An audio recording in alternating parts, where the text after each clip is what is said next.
किसी भी दफ्तर में घुस के कोई आतंकवादी किसी बैंक मैनेजर को मार दे रहा है, किसी भी स्कूल में घुस के किसी टीचर को मार दिया जा रहा है, कश्मीरी पंडितों की नृशंस हत्या हो रही है। और आज राष्ट्रीय पार्टी भाजपा ही ये कहती है कि इतनी उपलब्धियां हमारे पास हैं कि हो सकता है कि विपक्ष उनको गिन भी ना पाए। हमारे यशस्वी प्रधानमंत्री गए थे आंध्र प्रदेश में प्रचार करने। 2019 में चुनाव हुआ, 173 सीट पे आंध्र प्रदेश में इनकी जमानत जब। ज्ञान व्यापी हो, मथुरा हो, चाहे जितने भी मुद्दे हो, अन्नदाताओं को आपने देशद्रोही, खालिस्तानी, पाकिस्तानी, आतंकवादी कहा। हमारे प्रधानमंत्री बांग्लादेश की आज़ादी के योद्धा हैं। वो एक ऐसे प्रधानमंत्री हैं जिन्होंने बांग्लादेश को आज़ाद करने के लिए जेल काटी। भारत की सरकार मुंह छिपाकर भाग रही है। वो स्वतंत्रता संग्राम सेनानी है बांग्लादेश के। कौन भाजपाई ऐसा कह रहा है? क्या खाएंगे, कैसे सोएंगे, कैसे रहेंगे, कैसे चलेंगे, कैसे बात करेंगे? नेशनल पिलर, देश की आवाज। सर, कश्मीर में जिस तरह के हालात दिखाई दे रहे हैं, क्या कहना चाहेंगे इसको लेकर? देखिए, कश्मीर को लेके बड़े बड़े दावे किए गए थे मोदी जी के द्वारा और हमारे गृह मंत्री अमित शाह जी के द्वारा। दोनों सदनों में उन्होंने चिल्ला चिल्ला के कहा था कि हम कश्मीरी पंडितों की सुरक्षा के लिए चिंतित हैं, कश्मीर की सुरक्षा के लिए चिंतित हैं, कश्मीर में अमन चैन कायम हो गया है। और आज हालात क्या हो रहे हैं? किसी भी दफ्तर में घुस के कोई आतंकवादी किसी बैंक मैनेजर को मार दे रहा है, किसी भी स्कूल में घुस के किसी टीचर को मार दिया जा रहा है, कश्मीरी पंडितों की नृशंस हत्या हो रही है। और आज कश्मीरी पंडितों के पलायन का दृश्य सामने आया है और ये वो दृश्य है जो 90 के दशक में हमने देखा था। तो आज वही आतंकवाद का दौर, उसी प्रकार की कानून व्यवस्था की बदतर हालत कश्मीर में पैदा हो गई है। भारत की सरकार मुंह छिपाकर भाग रही है। मोदी जी और उनकी पार्टी जो कश्मीर फाइल फिल्म पर रोना रो रही थी पूरे देश में, आज उनके किसी भी मंत्री की संवेदना नहीं जाग रही है। ये बहुत ही दुख की बात है। कश्मीरी फाइल्स के बाद कहा गया था कि वहाँ पर एक तरीके से राम राज आ गया है और इसको प्रचारित किया गया था पूरे देश भर में। 370 में हम लोगों ने साथ भी दिया था। 370 के बाद भी ऐसे दावे किए गए थे। उसके बाद कश्मीर फाइल्स फिल्म आई तो उन्होंने कहा कि पूरे देश में इसका प्रचार होना चाहिए। उस पर रो रहे थे, घूम रहे, सारे चैनल्स पर उन्हीं की चर्चा हो रही थी। कश्मीर फाइल्स फिल्म की चर्चा कई दिनों तक हिंदुस्तान के सारी राष्ट्रीय चैनलों पर हुई। आज कश्मीरी पंडितों की हत्या की चर्चा किसी चैनल पे आपको दिखाई देती है? आज कश्मीरी पंडितों की सुरक्षा की कोई चिंता केंद्र सरकार के मंत्री और मोदी जी को व्यक्त करते हुए कहीं आपने देखा और सुना? मोदी जी को चिंता क्या है? सत्येंद्र जैन को कैसे गिरफ्तार करना है। मोदी जी को चिंता क्या है? अरविंद केजरीवाल को, आम आदमी पार्टी को कैसे बदनाम करना है। मैं समझता हूं कि ये एक बहुत ही दुर्भाग्यपूर्ण परिस्थितियां हैं जो हम लोगों को इस वक्त देखने को मिली। भयावह तस्वीर सामने आ रही है श्रीनगर एयरपोर्ट से, जहां पर जो कश्मीरी पंडित है उनकी लगातार भीड़ बढ़ती जा रही है, पलायन के लिए वो मजबूर है। तो आपको क्या लग रहा है, वही स्थिति पैदा हो रही है जिससे वहाँ भीड़ जमा हो रही है, उसको आप कैसे देख रहे हैं? मैं वही तो कह रहा हूँ कि 90 के दशक में जब आतंकवाद से पीड़ित होकर कश्मीरी पंडितों ने पलायन किया था, आज वही दृश्य देखने को मिल रहा है।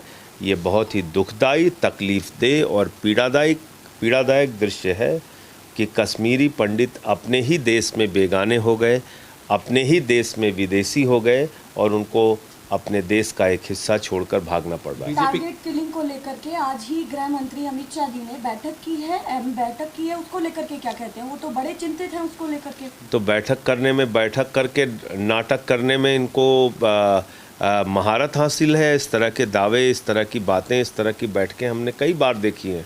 सुरक्षा के पुख्ता इंतजाम के लिए क्या किए इन्होंने, ये जानना ज़्यादा ज़रूरी है। तो ये आपने देखा होगा कि जब 370 वहाँ पर हटाया गया था, उस समय भी ये कहा गया था कि कश्मीर में अमन चैन शांति बहाल हो जाएगी, तमाम लोग वहाँ पर जाके ज़मीनें खरीदेंगे, इंडस्ट्री लगाई जाएगी, रोजगार बढ़ेगा, पता नहीं क्या क्या दावे किए गए। कश्मीर फाइल के बाद बीजेपी अब पृथ्वीराज जो मूवी आ रही है उसके प्रचार में लग गई है, तो आप कैसे देख रहे हैं? टैक्स फ्री भी होगी उत्तर प्रदेश, यूपी में।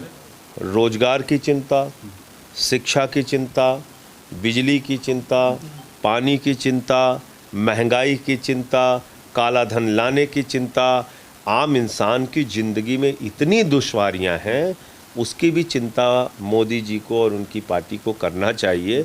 ठीक है, आप फिल्म का प्रचार करते हैं, करिए। पृथ्वीराज चौहान पे कोई फिल्म आप बनी है, उसका प्रचार आप करना चाहते हैं, अच्छी बात है। हम आपको रोक नहीं रहे योगी जी हैं, स्वयं लेकिन देखने जा रहे पृथ्वीराज चौहान के जीवन का आदर्श क्या रहा है उसके बारे में भी कभी आपने सोचा? पृथ्वीराज चौहान ने तो इस देश के लिए अपनी कुर्बानी दी। पृथ्वीराज चौहान तो लड़ते रहे मुगलों से। आप क्या कर रहे हैं? आप मुंह चुरा के भाग रहे हैं। जब आतंकवादी घटनाएं हो रही हैं तो आपके किसी मंत्री, किसी नेता, किसी केंद्रीय मंत्री की कोई एक संवेदना भरा ट्वीट भी नहीं देखने को मिलता। लेकिन कश्मीर फाइल्स आ जाएगी तो रोने लगते हैं भाजपाई। कश्मीरी पंडितों के दर्द पर एक फिल्म बनी, उस पर रोना आता है। कश्मीरी पंडितों की हत्या हो रही है, उस पर रोना नहीं आ रहा है इनको। वो कह रहे हैं पंडितों को लेकर के हम बड़े चिंतित हैं। उनके नेता ये कह रहे हैं कि जो हमने सोचा था वही हो रहा है। एक के बाद एक ऐसे टारगेट किलिंग के मामले सामने आ रहे हैं, ऐसी हत्याएं सामने आ रही हैं और आज भी बैंक के अंदर एक विजय नाम के व्यक्ति की हत्या हो जाती है। तो देखिए, मैं तो आश्चर्यचकित हूँ ये बात सुनकर कि भाजपाइयों ने यही सोचा था। तो क्या कश्मीर में जो 370 के वक्त दावे किए गए थे वो कश्मीरी पंडितों की हत्या कराने के लिए किए गए थे? आतंकवादी घटनाओं को बढ़ावा देने के लिए किए गए थे? क्या वो दावे जो उस वक्त पार्लियामेंट के दोनों सदनों में गृह मंत्री जी ने किया था कि कश्मीर के अंदर अमन चैन बहाल हो जाएगा, रोज़गार में वृद्धि होगी, कश्मीर तरक्की के रास्ते पे जाएगा, क्या और तमाम जो केंद्र सरकार की योजनाएं वहाँ लागू नहीं हो पाती वो लागू होने लगेंगी, क्या ये सारे वादे झूठे थे? सारे दावे झूठे थे? सारी बातें देश को गुमराह करने के लिए थी? ये मैं जानना चाहता हूँ। ज्ञान व्यापी पर क्या कहेंगे आप, जो लगातार पिछले लंबे समय से चल ही रहा है और क्या रहे कि देखिए, ज्ञान व्यापी हो, मथुरा हो, चाहे जितने भी मुद्दे हों, आज ये सारे मुद्दे सिर्फ और सिर्फ देश की जनता का ध्यान बटाने के लिए किया जा रहा है। आप मुझे बताइए, जब देश महंगाई से पीड़ित है, जब हिंदुस्तान में बेरोजगारी 45 वर्षों में सबसे अधिक हो गई मोदी जी के राज में, काला धन हिंदुस्तान से लाखों करोड़ रुपए लूटकर तमाम पूंजीपति छोड़कर विदेश भाग गए, ऐसे वक्त में जब हिंदुस्तान बांग्लादेश से भी नीचे चला गया भूख के मामले में, भूखमरी में हमने बांग्लादेश को भी पछाड़ दिया, ऐसे समय में बांग्लादेश से भी नीचे हम चले गए, ऐसे समय में क्या चिंता होनी चाहिए मोदी जी की सरकार की? ऐसे समय में क्या चिंता होनी चाहिए भारतीय जनता पार्टी की? मुझसे तो लोगों ने पूछा तो मैंने कहा कि हमारे प्रधानमंत्री जी का ये मास्टर स्ट्रोक है, हमको भूखमरी में इतना नीचे वो लेके जाएंगे, ऐसी हालत में पहुंचा देंगे। हम बांग्लादेश से भी नीचे इसलिए जा रहे हैं, हम बांग्लादेश से भी पीछे इसलिए जा रहे हैं कि कोई बांग्लादेशी घुसपैठिया हिंदुस्तान में आने ना पाए। ये मोदी जी का मास्टर स्ट्रोक है। इस प्रकार से इसको देखिए, हमारे प्रधानमंत्री बांग्लादेश की आज़ादी के योद्धा हैं, हमको सबको ये याद रखना चाहिए। वो बांग्लादेश को आज़ाद कराने के लिए जेल में भी गए थे, तो उनको बांग्लादेश के हितों की चिंता ज़्यादा है, हिंदुस्तान के हितों की चिंता। बीजेपी कहती है कि दिल्ली में बांग्लादेशी और रोहिंग्या भरे हुए हैं। तो आप देखिए ना, हमारे कौन कहता है? बीजेपी के नेता, कई नेता कह रहे हैं। मोदी जी नाराज होकर डंडा लेके दौड़ा लेंगे उन लोगों को। हमारे प्रधानमंत्री बांग्लादेश की आज़ादी के योद्धा हैं। वो एक ऐसे प्रधानमंत्री हैं जिन्होंने बांग्लादेश को आज़ाद करने के लिए जेल काटी है। वो स्वतंत्रता संग्राम सेनानी है बांग्लादेश के। कौन भाजपाई ऐसा कह रहा है? मोदी जी डंडा लेके दौड़ा लेंगे उसको। 8 साल हो गए, आप तो पत्रकार हैं, कभी आपने सुना बांग्लादेश के प्रधानमंत्री से मुलाकात में उन्होंने बांग्लादेशी घुसपैठियों का मामला उठाया? कभी आपने सुना हमारे विदेश मंत्रियों की मीटिंग में बांग्लादेशी घुसपैठियों का मसला उठा? कभी आपने सुना कि हमारा जब भी 2 देशों की वार्ता हुई बांग्लादेश के साथ, कभी हमने बांग्लादेशी घुसपैठियों का मामला उठाया? कभी मोदी जी ने ये सवाल खड़ा किया? बांग्लादेश की आज़ादी के 50 वर्ष जब मनाए गए तो केजरीवाल जी को तो नहीं बुलाया गया, हिंदुस्तान के किसी दूसरे नेता को नहीं बुलाया गया, अपने बेटे नरेंद्र मोदी को उन लोगों ने बुलाया जो बांग्लादेश की आज़ादी के योद्धा हैं। मोदी जी कह रहे हैं आप बताइए, आप बांग्लादेशी घुसपैठियों की बात कर रहे हैं? 8 साल में एक बार भी बांग्लादेशी घुसपैठियों का मामला मोदी जी ने नहीं उठाया। देश के आम नागरिक का सर झुकाना पड़े, कभी ऐसा काम नहीं हुआ। अच्छा, नोटबंदी में 100 लोग मर गए, रोते बिलखते चीखते हुए करोड़ों लोगों को हिंदुस्तान ने देखा। क्या वो हमारे लिए शर्मिंदगी का विषय नहीं है? 45 वर्षों में बेरोजगारी का स्तर पूरी दुनिया में, भारत ने बेरोजगारी में अपना नाम कमाया। 45 वर्षों में बेरोजगारी का स्तर सबसे ऊपर पहुंच गया। क्या ये हमारे नौजवानों के लिए शर्मिंदगी का विषय नहीं है? 2 करोड़ दोगुना किसानों की आय करने की बात आपने कही थी। करोड़ों किसान हिंदुस्तान की सड़कों पर 1 साल तक काले कानून को वापस कराने के लिए बैठा रहा। 750 किसान शहीद हो गए। अन्नदाताओं को आपने देशद्रोही, खालिस्तानी, पाकिस्तानी, आतंकवादी कहा, लाठियों से पिटवाया, आंसू गैस के गोले छोड़े। क्या ये हमारे लिए शर्मिंदगी का विषय नहीं है? जीएसटी का कानून लगाकर आपने हिंदुस्तान के छोटे बड़े व्यापार को ख़त्म करने का काम किया। क्या ये हमारे लिए शर्मिंदगी का विषय नहीं है? कोरोना के समय में 47 लाख लोग हिंदुस्तान में मारे गए। ये WHO की रिपोर्ट है, मैं नहीं कह रहा हूँ। नदी के घाट पर चील, कौवे, कुत्ते लाशों को नोचते रहे। क्या ये हमारे लिए शर्मिंदगी का विषय नहीं है? महंगाई सर्वोच्चतम स्तर पे पहुंच गई हिंदुस्तान के अंदर।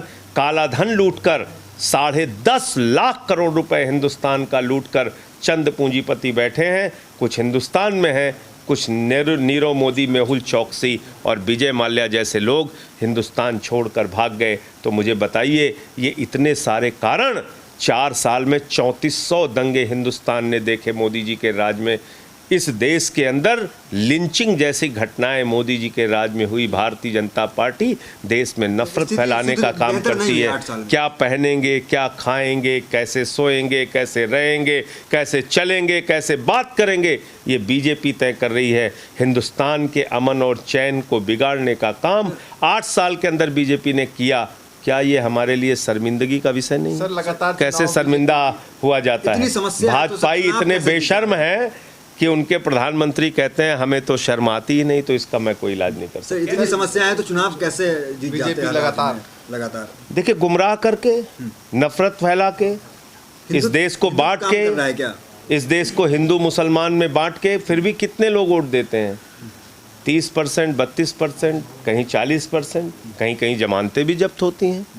हमारे यशस्वी प्रधानमंत्री गए थे आंध्र प्रदेश में प्रचार करने। 2019 में चुनाव हुआ, 173 सीट पे आंध्र प्रदेश में इनकी जमानत जब्त हुई। 1% से भी कम वोट आया। हमारे यशस्वी प्रधानमंत्री पंजाब में गए चुनाव लड़ने, 73 सीटों पे चुनाव लड़े, समझौता करके चुनाव लड़े, 54 सीटों पे जमानत जब्त हुई। आज भी हिंदुस्तान के कई हिस्सों में, केरल में आप देख लीजिए, 41 साल में 1 सीट जीते, वो भी इस बार हार गए। लगातार इनकी जमानतें जब्त हो रही हैं, 0-0-0 आते हैं। यही हाल तमिलनाडु में। तो इसलिए मैं कह रहा हूँ आपसे कि भारतीय जनता पार्टी कहीं जीतती है, कहीं हारती है। चुनाव जीतने का अर्थ ये नहीं होता कि आपको महंगाई बढ़ाने का अधिकार मिल गया, आपको किसानों को आत्महत्या में झोंकने का अधिकार मिल गया, आपको बेरोजगारों को। आज याद कीजिए क्या हुआ हरियाणा के अंदर। एक नौजवान ने चिट्ठी लिखा कि बापू अगले जन्म में सेना में जाऊंगा, और उसने आत्महत्या कर ली। ये घटनाएं हो रही हिंदुस्तान में। सर, अंतिम सवाल। तो चुनाव जीतने का मतलब ये तो नहीं होता कि आप देश में कुछ भी चाहे करें, दंगे कराएं, फसाद कराएं, देश को बांटें। जी सर, अंतिम सवाल है। राष्ट्रीय पार्टी भाजपा ही ये कहती है कि इतनी उपलब्धियां हमारे पास हैं कि हो सकता है कि विपक्ष उनको गिन भी ना पाए। तो क्या 2024 तक आप उन उपलब्धियों को गिन पाएंगे या विपक्ष नहीं गिन पाएगा? देखिए, उनकी उपलब्धियां बहुत हैं हिंदुस्तान में। हम कहाँ कह रहे हैं? दंगे कराना उनकी उपलब्धियां हैं, बेरोजगारी बढ़ाना उनकी उपलब्धियां हैं, किसानों को मौत के घाट उतारना उनकी उपलब्धियां हैं, नौजवानों पर लाठी चलाना उनकी उपलब्धियां हैं, रेल बेचा उन्होंने, उनकी उपलब्धि, सेल बेचा उन्होंने, उनकी उपलब्धि, LIC बेचा उन्होंने, उनकी उपलब्धि, कोल बेचा उन्होंने, उनकी उपलब्धि, BPCL बेचा उन्होंने, उनकी उपलब्धि, बैंक बेचा उन्होंने, उनकी उपलब्धि, FCI के गोदाम बेचे उन्होंने, उनकी बिजली, सड़क, पानी बेचा उन्होंने, उनकी उपलब्धि, उन्होंने स्टेडियम बेचे, उनकी उपलब्धि, पूरा हिंदुस्तान बेच रहे हैं। ये सारी उनकी उपलब्धियां हैं। कितनी उपलब्धियां गिनाऊं मैं आप लोगों को? केजरीवाल जी गुजरात भी जा रहे हैं, वहाँ भी प्रचार चल रहा है। कैसे चुनाव में क्या कुछ तैयारी है? देखिए, गुजरात और हिमाचल के चुनाव से आम आदमी पार्टी सशक्त और मजबूत तरीके से जो वहाँ चुनाव लड़ रही है, इसका पेट में दर्द हो रहा है भारतीय जनता पार्टी को, और इसी के कारण कभी सत्येंद्र जैन को उठाते हैं तो कभी मनीष सिसोदिया को जेल में डालने की तैयारी करते हैं। नेशनल पिलर, देश की आवाज।